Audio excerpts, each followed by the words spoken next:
Good morning and welcome back to our Leadership Empowerment session from a cold Pretoria. We're getting the cold and no beauty, and in the Cape you get all the beauty of the snow.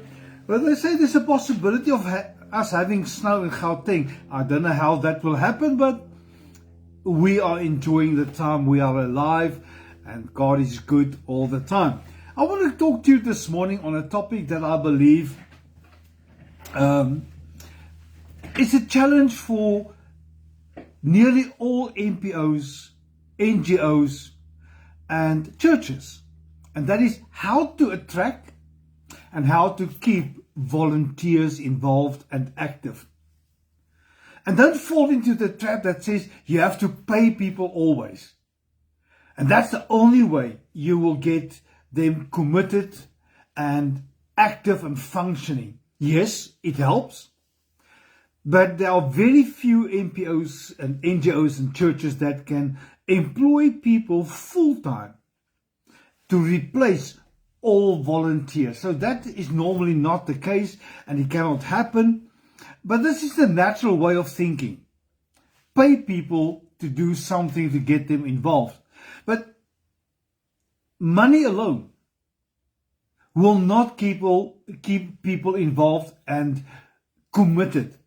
How often have you seen that people getting employed by a secular company or by government, and yet they're not committed? They get paid, but they're not committed. So the key is not a salary. The key is not just to get them rewarded financially. So there must be more. There must be more. How do I attract them, the volunteers, to keep them committed in my NGO, my NPO, and my church? Important. Very important. A clear vision and a clear mission statement. People will get involved if they know where they are going, why they are doing this, and how they are getting there. So make sure that you share your vision, share your story, share your testimonials. Give it to the people that volunteer and the beneficiaries. So write down your vision and your mission statement, your action plans. Have that ready. That is the key that will unlock commitment. Number 2, reach out to the right audience. If you want to catch a fish, make sure that your bait is right. And this sounds so wrong on so many levels. But reach out. If you want to if you're involved in a specific NGO, make sure that you share that vision, that mission, those action plans to the people that are interested in that specific area of involvement. Use various platforms, Facebook, TikTok, YouTube, whatever reason you want to use or medium or platform you want to use, make sure that the information is getting out there. If you want to be active on social media to reach the elderly, your success will be limited because most of them are not active on your social media platforms. Yes, I know a lot of people of my age and older, and even much older, that are active on the social media. But there are many things on the social media that I cannot do. That's why I will sit with my grandchildren. Please help me. I don't know if children are born with manuals to operate cell phones. My youngest granddaughter, she's just over 2 years old. She can operate my phone even if it's locked. She knows how to work, and nobody has taught it. She just observes and do it. So get involved in your local newspapers, in your community. Use community billboards.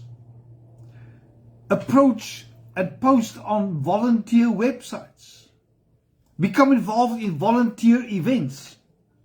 So host events. where potential volunteers are exposed to your organization, that they can see what you are doing. Because there are many people that says they are doing many things, but they are not actually doing it.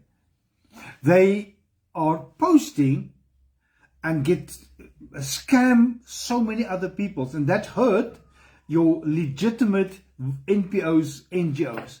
People are reluctant to become involved. So arrange an open house. Bring them aboard to show them this is what we have been doing and this is what we are called to do. And we want to give the opportunity to invest in this. Remember, we are not beggars.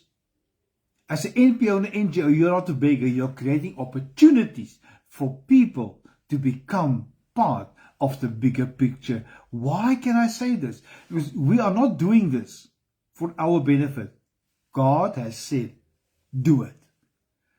So don't become a beggar, hoping something will happen somehow. If people are disobedient, God will send the crows to feed you. Have partnerships with local business, with schools, and other NGOs on a broader spectrum, on a broader range. That way, you who you are will become known, and that will also attract your volunteers. People love a success story. So create a platform for them to see you are in action, and then they will come and report for duties. Now let's show you a little bit more, which I believe how people behave. People will gravitate to where they are being valued the most. So if you want to attract and keep volunteers, value them. Not as a medium, not as a tool to an end, but value them as individuals. Honor them. Our best friends are the people who value us, make us feel valued. So if you want to attract and keep volunteers, value them. Honor them. It's not about money. Remember I said in the beginning, it's not about money. It is about honor and respect. People that leave their jobs, move on to another opportunity, just because they get paid, they will remain faithful? No. Most people don't even buy into an organization. They are just receiving the money. They don't share the vision and the mission. The only reason why they are committed is because of money. If that changes, they leave. Money won't keep people committed. They won't keep them faithful. So money is not the answer. It helps. And it's good if your organization is blessed, so that you can pay people a decent salary. But that is not the key. The money is not the key. Pardon. So as a leader, how do I make sure that I have the right people, that they are committed as volunteers? Make sure you are valuing the people that are involved in what you are standing for, what you believe in. You might think money is the key, as I've said, but it's not. It's a great start. It helps. A successful leader must remember gratitude is the currency of every successful leader. Never underestimate the power of a written word, a thank you word, a note, a WhatsApp. Looking people in the eye and say thank you. I appreciate what you do. And be honest. Be sincere. Yet people will still walk away, even if they've been thanked. But don't let that discourage you in thanking people. Don't stop there. There's more than just gratitude. Now, how do I really value people? I want to give you a few things that you can look at. It's all for free. All you require is an attitude and a heart. That's it. And I want to give you a few non-financial keys on attracting and keeping volunteers in your ministry, in your church, in your NGO, your NPO. Number one, listen. Everyone wants to be heard. One of the best ways you can value people is to listen to them. Don't listen to give an answer. Listen to hear their heart. Don't be too high and mighty that people cannot approach you. Your most powerful tool as a leader is your listening skills. By listening, you are empowering yourself with information about the speaker. Not just everything he says or she says, but even the things they don't say. Ask good quality questions. Don't just jump to conclusions. Look them in the eye. Maintain undistracted focus. Take notes. Use your ears far more than your mouth. And by doing this, you're creating an environment of learning. Practice the skill of listening. We can acquire this. It's a skill that must be acquired and developed. It doesn't come naturally. Number two, trust people. I'm not talking about blind trust where you jump over the cliff. No. It's about trusting people when they have shown even an inkling of character, of skill and aptitude. And we develop character. We grow people in character and in their skills. But character is more important than skills. For many years in NGOs, we have attracted and used people with skills and got hurt because their character was out of line. Personally, I work rather with people with character and train skills later. When you trust people, occasions will arise where you can elevate them into. And they shall arise beyond the expectations because their character and their integrity is already there. Don't punish the good people for a few that have been abusing you in the past. This is the thing that I had to overcome in my life. Because I'm doing training, you equip and empower people. It takes us about 2 to 3 years to get a person trained, qualified, and empowered. And once that is happening, they are feeling led to go somewhere else. And on my table, I've got this piece of lead. So when people come to me and say, artist or pastor or doctor, whatever they call me, I feel led. I will take my piece of lead and I will rub it. And I'll say, yes, I also feel led. Many people are not supposed to leave. They just want to do their own thing. Some others have been trained, equipped, and being sent. Don't just walk away. Make trust and not suspicion your default setting. Don't always look for a problem area. Number 3, I'm rushing, I'm nearly done. Is respect. When your talent or your contribution is not respected or valued, people leave. So respect people that you lead. Give them time. Give them your attention. Give them your ear, your heart, and your gratitude.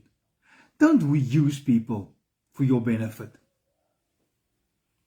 We must value them. We must value their time. We must respectfully speak to them. Listen and honor them. And if you respect people, it's easy. Number 4, challenge. This one is a little bit difficult. Because the challenge asks a higher expectation. But we need to set the standard more than what we expect our volunteers to contribute. Set that high standard for yourself. To give your life to something that you believe in. To give your life, your time, your dedication to those that are volunteering. They must know you are willing to do whatever for their benefit, for their best interest. Galatians says we need to train and equip the fivefold ministry until they reach the fullness or the full representation of Christ for their ministry, not for mine. So often we as NGO, NPO, CEOs and all these O's, we want people to become involved for my benefit. No, that is selfish. It's for their benefit that you do this, and we are reaping the rewards. Your focus must be different. I know I will get some flack about this statement, but I believe that. Number 5, empower them. Give them something significant to do. Don't take all the credit. People will not believe they are significant until they feel they've contributed something significant. When they feel I've added some value to this NPO, this NGO, empower them. Many leaders fear empowerment because they feel threatened.